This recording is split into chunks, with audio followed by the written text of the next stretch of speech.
If you think things are bad right now, you have no idea what is coming. And here we go again. Just weeks out from the May budget, the leaks are confirming our worst fears about new taxes on property. They're packaging it, as always, as fairness. Yet, Treasury's own numbers and industry modelling project these exact changes will slash 46,000 new homes from the market, making the crisis worse. So in this video, I'll give you the independent modelling that exposes how this fairness is a fiscal betrayal set to cost you dearly. To see the full scale of the damage, first, we need to dissect the official story they want you to believe. Alright, so what's the official story they're spinning this time? Let's get this straight. The government is proposing two key changes, and both are aimed squarely at property investors. First, they're coming for negative gearing. You know the one. It's the long-standing rule that allows an investor to offset any losses from their property. Think mortgage interest and council rates against their other taxable income. The second target on their list is the capital gains tax discount. Currently, if you sell an investment property that you've held for more than 12 months, you get a 50% discount on the tax you have to pay on that profit. They want to cut that discount significantly. And here is the ribbon they've tied around this whole package. The official narrative, the one they hope you'll swallow, is intergenerational fairness. That's the PR job they're putting on this.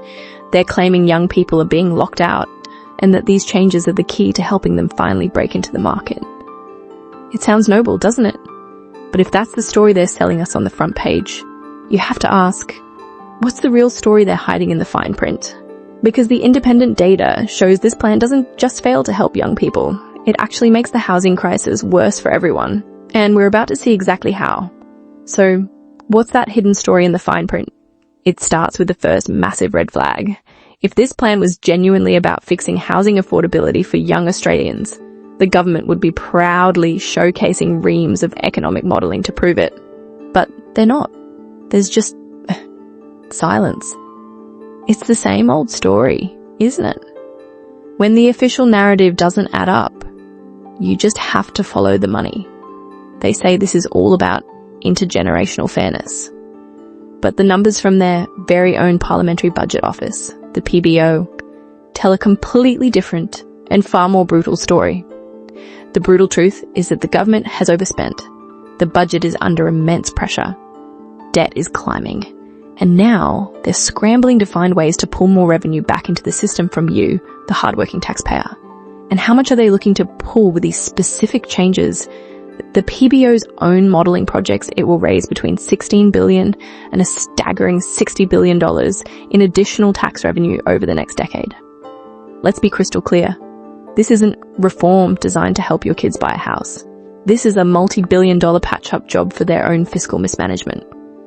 And they've decided that property investors, people like you and me, are the convenient political target to foot the bill. So now we know the real motive isn't fairness, it's a massive revenue grab. But that isn't even the most dangerous part, because launching a policy like this at this exact moment in our economic cycle isn't just bad policy, it's like throwing petrol on a fire. And what I'm about to show you is why the timing of this cash grab is set to trigger a chain reaction that will make Australia's entire property market dangerously fragile. So, just how fragile is the market? Let's be brutally honest. Australia's in the middle of a catastrophic housing supply crisis. And this isn't some scare campaign from the property industry.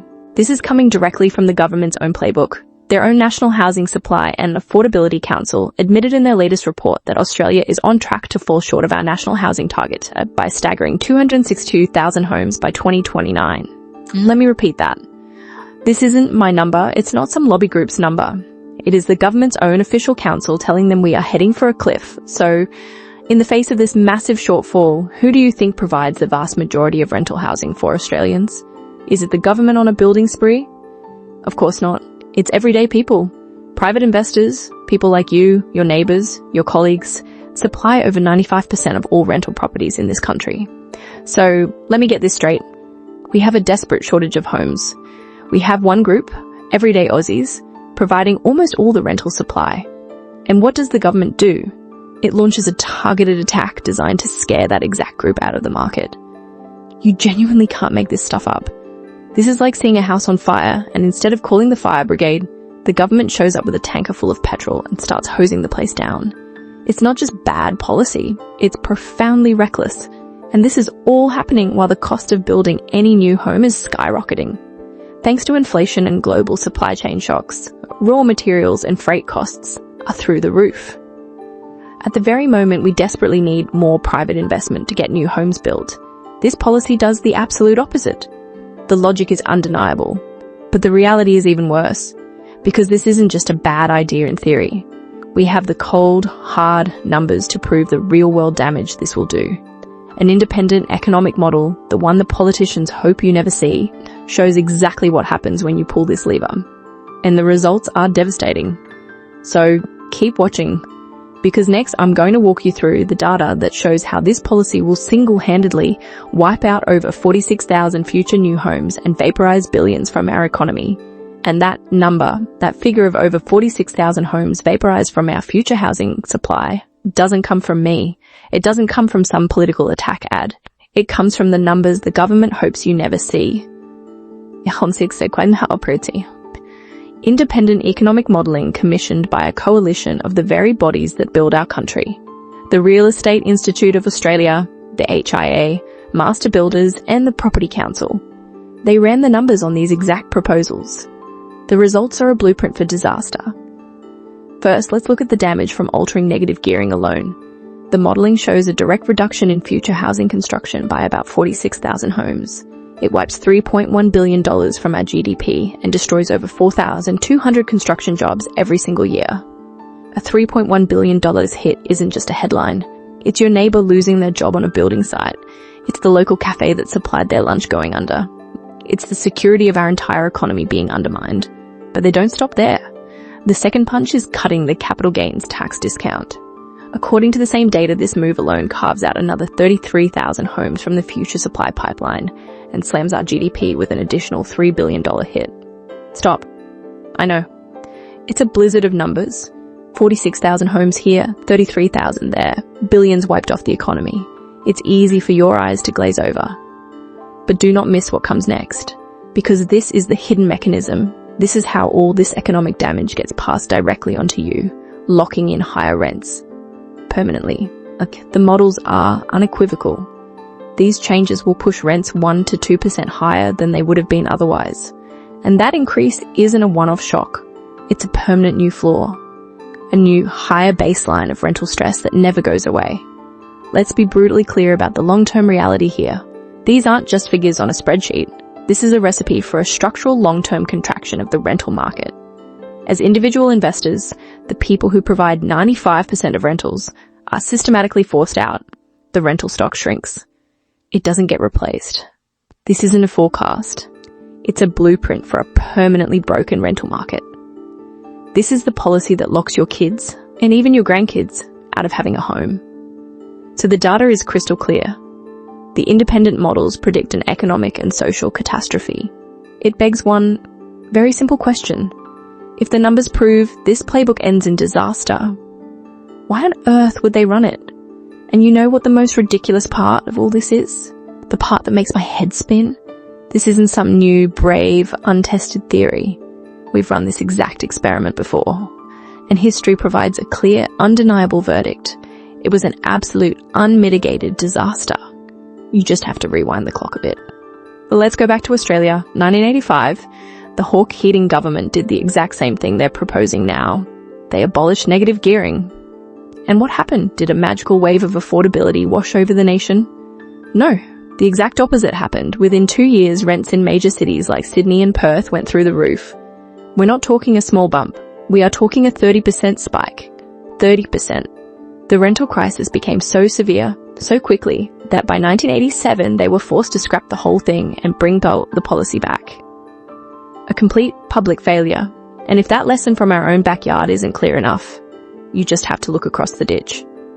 New Zealand, 2021. So this is recent history. They tried a similar move, restricting interest deductibility for property investors. The outcome? It was a carbon copy of our disaster. Rents went up, the housing crisis got worse, and just this year, in 2024, they were forced into a full repeal. They had to publicly admit it didn't work and unwind the whole mess. So You have two clear, recent examples. Two countries, including our own, tried this and it blew up in their face. It's like history is screaming a warning and no one in Canberra is listening. And that's when a much darker thought starts to form. This isn't about helping young people. History proves it makes rents explode. It's not about creating fairness. History proves it creates rental crises. So, what if the damage isn't a side effect? What if hurting everyday investors, and by extension, hurting renters? What if that isn't a bug in the system?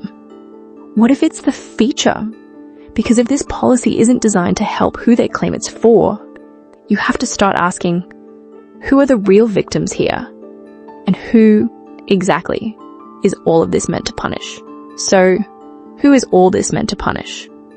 The government wants you to picture a cartoon villain, a greedy top hat-wearing billionaire hoarding mansions.